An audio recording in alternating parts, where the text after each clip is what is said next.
इसके बोल हैं आता हूँ तेरे हजूर। आप सुनिए और आशीष करिए।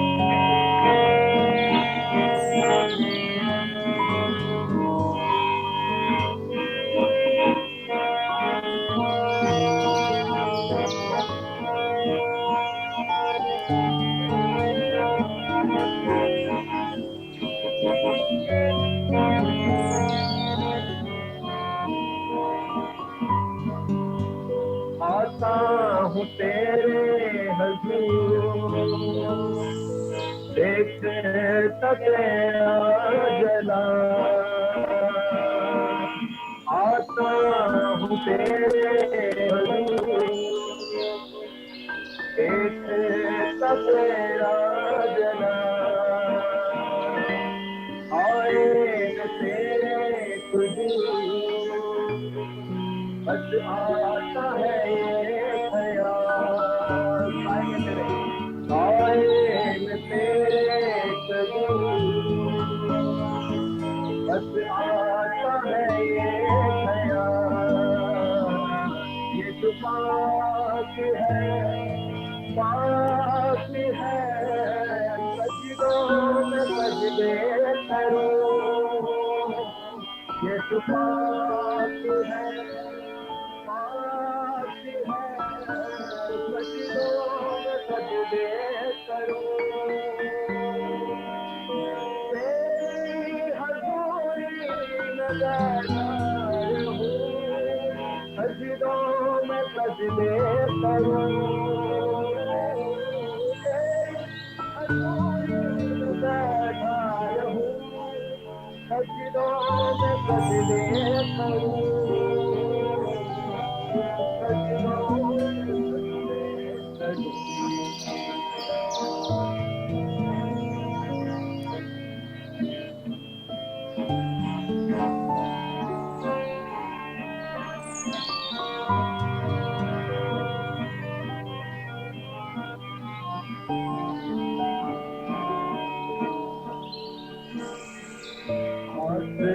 मत तेरा धरती है चौकी तेरी, आसे मत तेरा धरती है चौकी तेरी। बदला बदले कभी ऐसी हाथ तेरी, बदला बदले कभी ऐसी हाथ तेरी। जो पाक है, पाक है, सजदों में सजदे करूं। ये जो पाक है, पाक है, सजदों में सजदे करूं। तेरी हजूरी में बैठा रहूं, सजदों में सजदे करूं। तेरी हजूरी में बैठा रहूं, सजदों में सजदे करूं। सजदों में सजदे करूं। सजदों में सजदे करूं।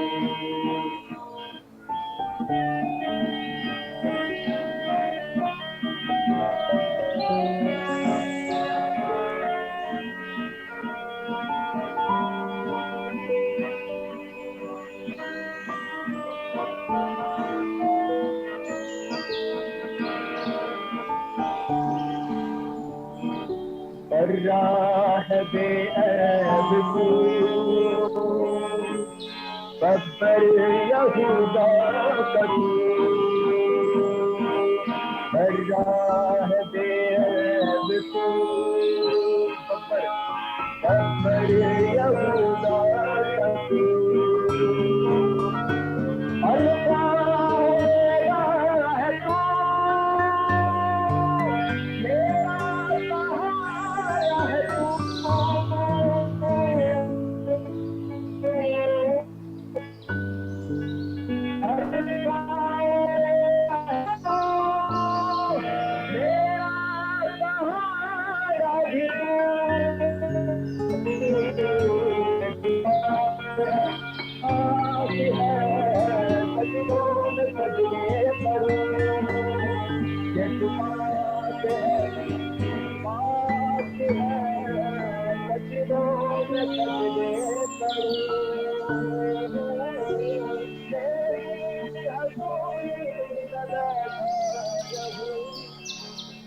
सजदों में सजदे करूं, तेरी हर कोई लगाया रहूं, सजदों में सजदे करूं मैं, सजदों में सजदे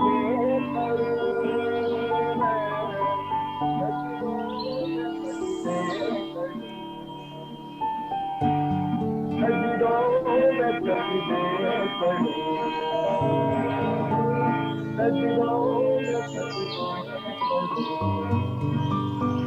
ये जो पास है, पास है, सजदों में सजदे करूं,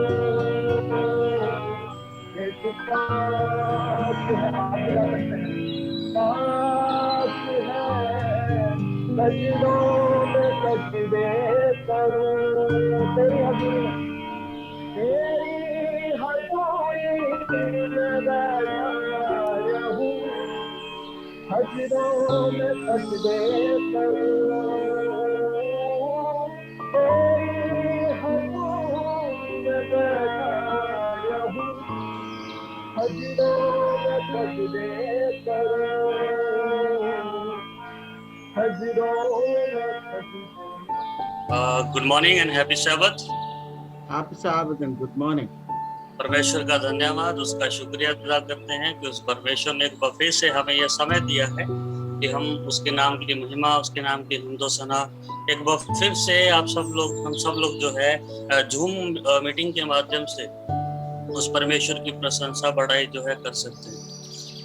बहुत बहुत धन्यवाद देते हैं भाई जसपाल का भी, जिन्होंने बड़े अच्छे शब्दों के द्वारा, बड़े अच्छे गीत के द्वारा परमेश्वर की महिमा की है। और हम जब एक साथ जुड़ते हैं, जब एक साथ मिलकर प्रार्थना करते हैं, तो लिखा है कि जो एक गुट में होकर प्रार्थना जब की जाती है, लिखा बाइबल में भी लिखा, जहाँ 2 या 3 मिलकर मेरे नाम के लिए इकट्ठा होते हैं तो मैं वहां पर क्या होता हूँ, हाजिर होता हूँ। तो प्रार्थना जब हम करते हैं एक साथ, तो बड़े से बड़ा काम भी जो है हमारा, जो जिसको हम इम्पॉसिबल कहते हैं, वो भी पॉसिबल हो जाता है। प्रार्थना के बारे में जानने से पहले आइए एक छोटी सी प्रार्थना करेंगे और उसके बाद जो है हम प्रार्थना के बारे में सीखेंगे। आइए एक छोटी सी प्रार्थना करें। पिता परमेश्वर, आपका धन्यवाद, आपका निहायत शुक्रगुजार करते हैं खुदावन। आज ये सुबह के समय आपने मौका दिया कि आपके वचनों से हम लोग सीखने वाले हो सके खुदावन।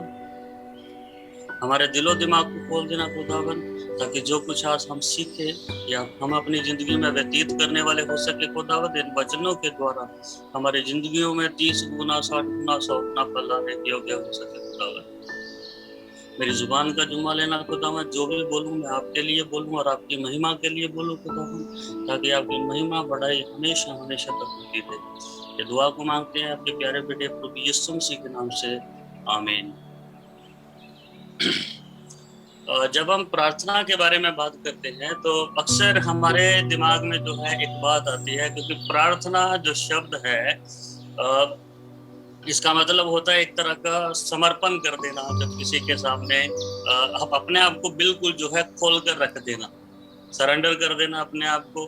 प्रार्थना शब्द को अगर सही तरीके से अगर इसे परिभाषा दें तो प्रार्थना, सबसे पहले हमें ये पता होना चाहिए कि प्रार्थना का मतलब क्या होता है, प्रार्थना कहते किसे, क्या होती है प्रार्थना।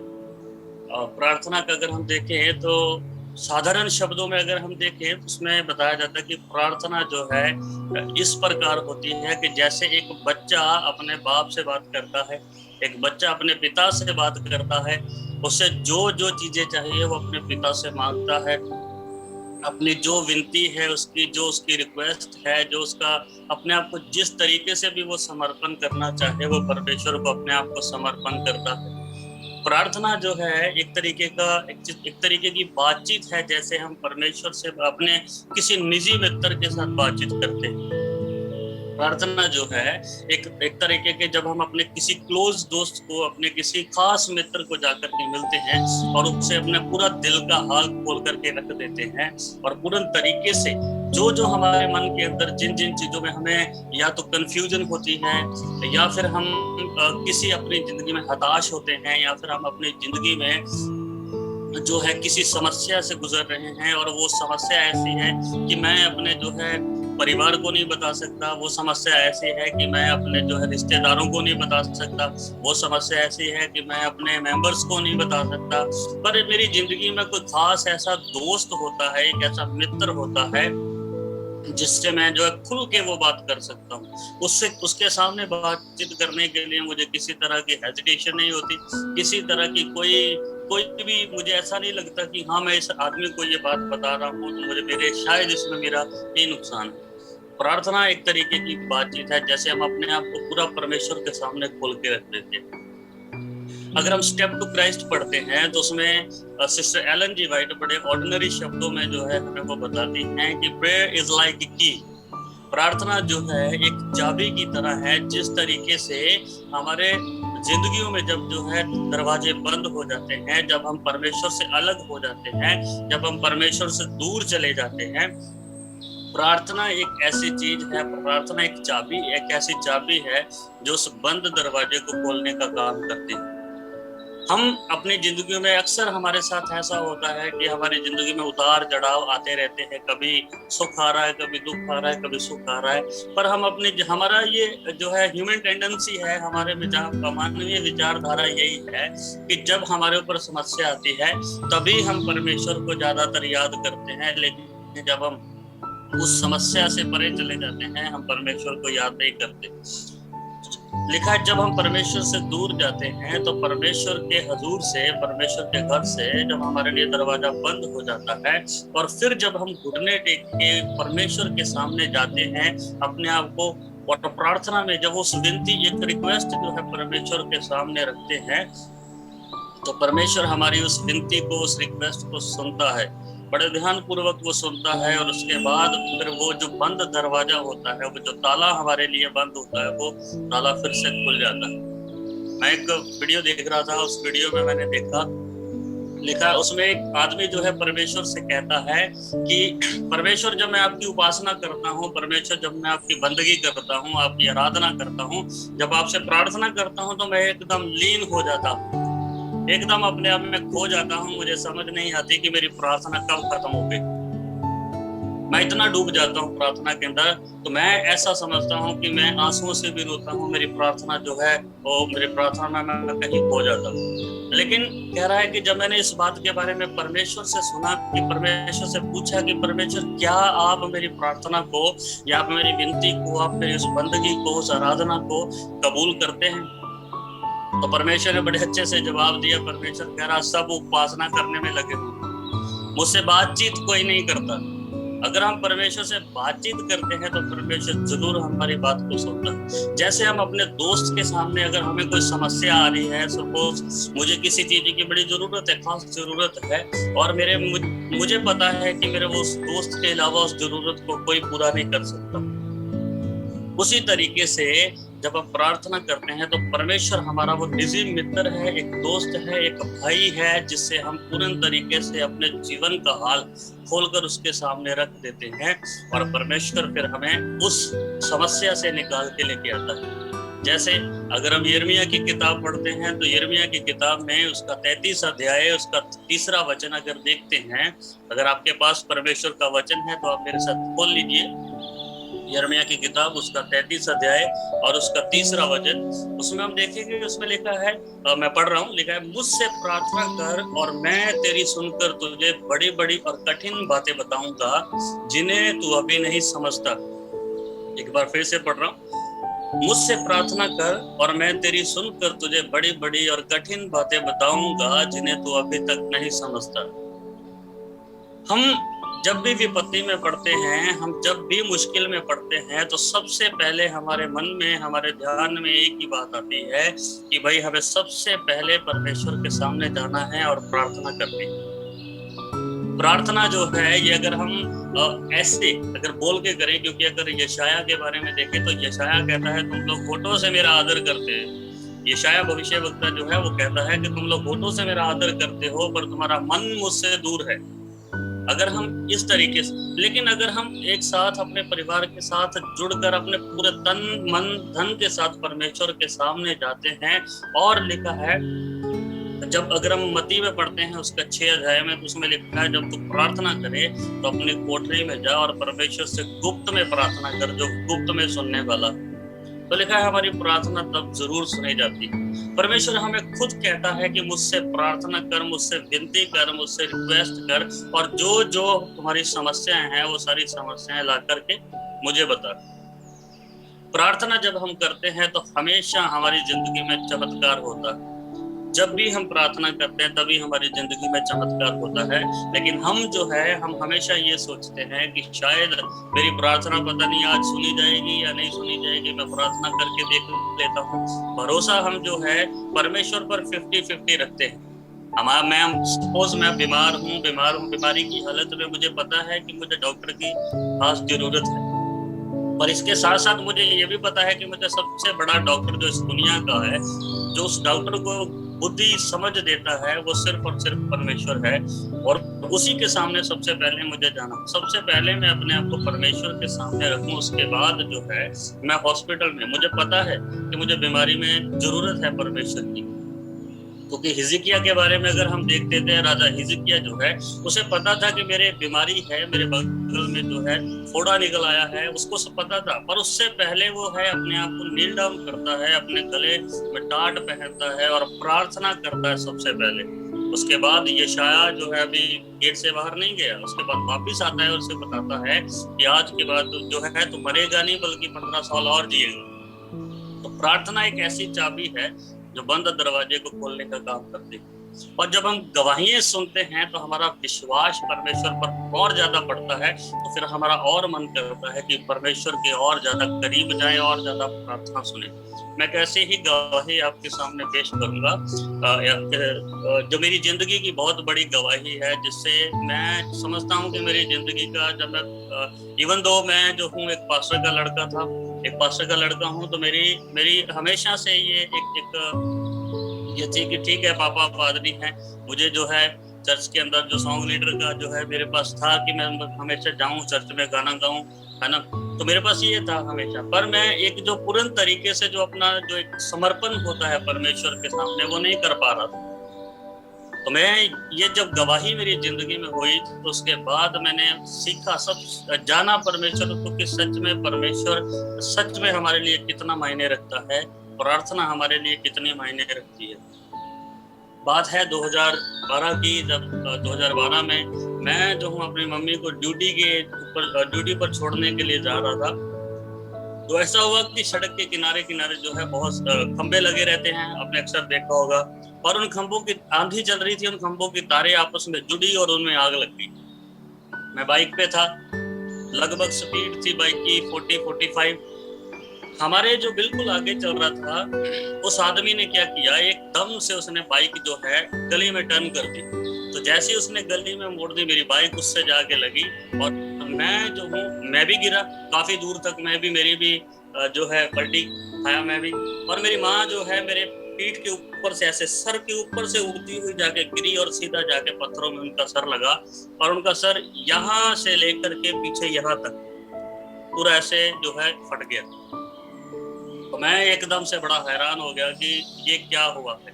अब मैं जो हूँ, मुझे पता है कि मेरी जो है ये पलटी लग रही है, और मैं तुरंत उठा और उठ करके जब मैंने पहले मेरे मन में ये है कि सबसे पहले मैं उस आदमी को देखूं, उससे पूछूं, उससे समझाऊं कि बाइक तुझे कभी चलाई नहीं है या तुझे पता नहीं है जब टर्न लेना है तो हमें इंडिकेटर देना है। और दूसरी तरफ मेरे मन में ये भी ख्याल था कि मैं मम्मी को देखूं सबसे पहले कि मम्मी का क्या हाल है। और जब मैंने अपने मम्मी को देखा तो उनका सर जो है यहाँ से लेकर के बिल्कुल यहाँ तक जो है पीछे तक कैसे फट गया था, ये सारी स्किन उतर के ये जो है नीचे आ गई, ये कान के नीचे आ गई। मेरे से देखा नहीं गया, मैं जो तुरंत मैंने उनके गले में शॉल था तो मैंने शॉल उतारा, उनके सर के ऊपर लपेटा। और उसके बाद जो है आसपास के जो लोग थे उनसे कहा, रिक्वेस्ट की कि भाई आप मेरी मम्मी को मेरे साथ हॉस्पिटल पहुंचा दीजिए। लेकिन कुछ लोग कह रहे थे एक्सीडेंट केस है, पुलिस केस बनेगा, अगर हम हॉस्पिटल भी लेके जाते हैं तो किसी ने डायरेक्ट मना कर दिया। फिर एक दोस्त से मेरे पास में, मैंने उनको फोन किया, वो अपनी गाड़ी लेके आए और मम्मी को लेके गए हॉस्पिटल। और उसके बाद जो है जैसे लेके जा रहे थे तो पहले हॉस्पिटल में लेके गए तो उन्होंने शॉल उतारा, जब देखा स्किन पूरी उतर के यहाँ तक आ गई है तो उन्होंने डायरेक्ट मना कर दिया। उन्होंने कहा अब हम आपका इलाज नहीं कर सकते, आप ले जाइए इनको यहाँ से, ये तो चंद घंटों की मेहमान है, अभी सर का जो है सारा खून बह चुका। दूसरी तरफ हम दूसरे हॉस्पिटल में गए और जो दूसरे हॉस्पिटल में भी सेम यही शब्द थे। तीसरे हॉस्पिटल में गए, उनके भी यही शब्द थे। इतने में करते करते मैंने अपने डैडी को फोन किया कि ऐसी ऐसी बात हो गई है, मैं 2-3 हॉस्पिटल में गया हूँ, उन्होंने लेने से मना कर दिया, आप प्लीज जल्दी से जल्दी जो है आ जाइए।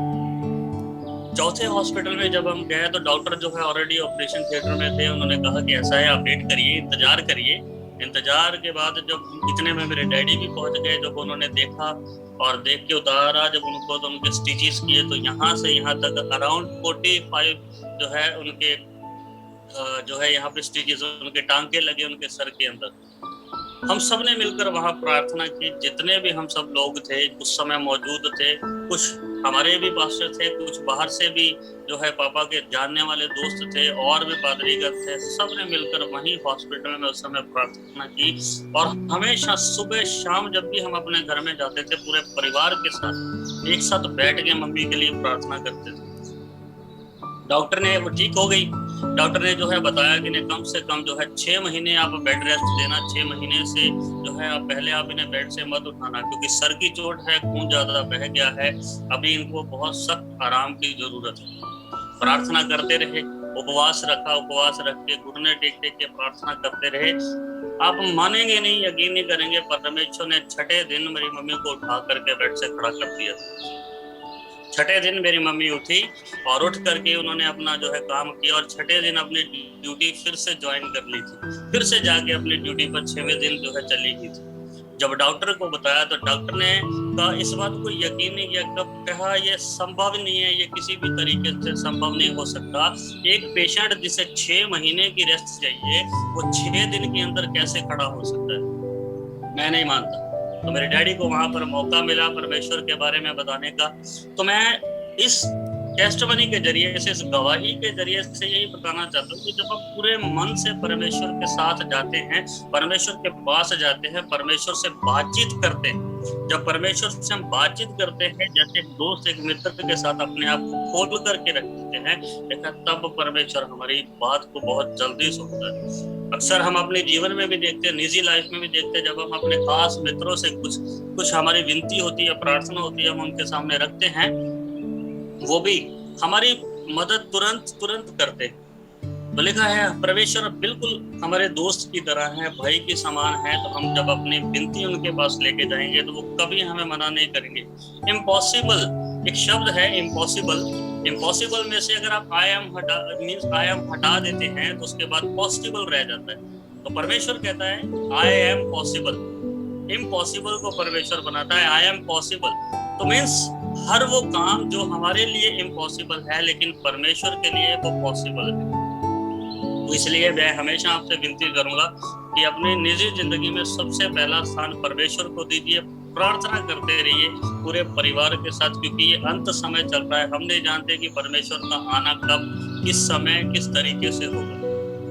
यही हमारे पास समय है। हम बिल्कुल दुनिया के आखिरी पड़ाव पर रह रहे हैं। अगर हम दानियल की भविष्यवाणी के मुताबिक चले तो हम बिल्कुल दुनिया के अंत में जी रहे हैं। तो दुनिया के अंत में अब हमारे पास और कोई दूसरी समय नहीं है कि हम अपने आप को जो है हमारे पास हम जिससे हम कह सके कि मेरे पास अभी पूरी जिंदगी पड़ी है परमेश्वर का नाम लेने के लिए। नहीं, ये समय है हमारे पास कि हम अपने आप को परमेश्वर के सामने लेके आए और परमेश्वर से प्रार्थना करें, और अपने लिए नहीं बल्कि अपने पूरे परिवार के लिए। मैं अभी सुबह मेरे एक फ्रेंड है, उनका मैं स्टेटस पढ़ रहा था, तो स्टेटस के अंदर जो है उनके अंदर लिखा था कि अगर आप जो है अपने से दूर आदमी है, आपसे दूर है आदमी, अगर आप उसे हक करना चाहते हैं और आपकी बाहें जो है वहां तक नहीं पहुंच रही, तो आप एक काम कर सकते हैं, आप उनके लिए प्रार्थना कर सकते हैं। तो जब आप उनके लिए प्रार्थना करेंगे तो आपकी जगह आप परमेश्वर जाएगा और उनके लिए जो है वो हर चीज संभव करेगा जो हम नहीं कर सकते। हम नहीं पहुंच सकते, लेकिन परमेश्वर वहां पर जरूर पहुंच सकते हैं। तो इसलिए हमेशा प्रार्थना करते रहिए, परमेश्वर में आगे बढ़ते रहिए, ताकि परमेश्वर जो है आपके आपको और आपके परिवार में और ज्यादा जो है खुशी, और ज्यादा जो है आनंद, और ज्यादा जो है परमेश्वर अपनी महिमा आपके परिवार में जो है दिखाए, ताकि हमारी जिंदगियों में जो है और भी गवाहियां हो सके, और उन गवाहियों के जरिए से हम देख सकें कि हम परमेश्वर के कितना करीब है, या परमेश्वर हमारी जिंदगी में कितनी मदद करता है। प्रार्थना तब तक असर नहीं करती जब तक उसमें एक्शन नहीं होता। हम भले ही हम जो है मुंह से कितना प्रार्थना करें, लेकिन जब तक हम अपने आप को टोटल परमेश्वर के सामने सरेंडर नहीं करेंगे, जब तक हम टोटल अपना समर्पण परमेश्वर के सामने नहीं करेंगे, तब तक हमारा कोई फायदा नहीं है प्रार्थना करने का। हमेशा परमेश्वर के सामने अपने आप को लीन कर दीजिए, दीन कर दीजिए, अधीन करिए परमेश्वर की ओर प्रार्थना करते हैं। परमेश्वर आपको आशीष और बरकत दे। आमीन।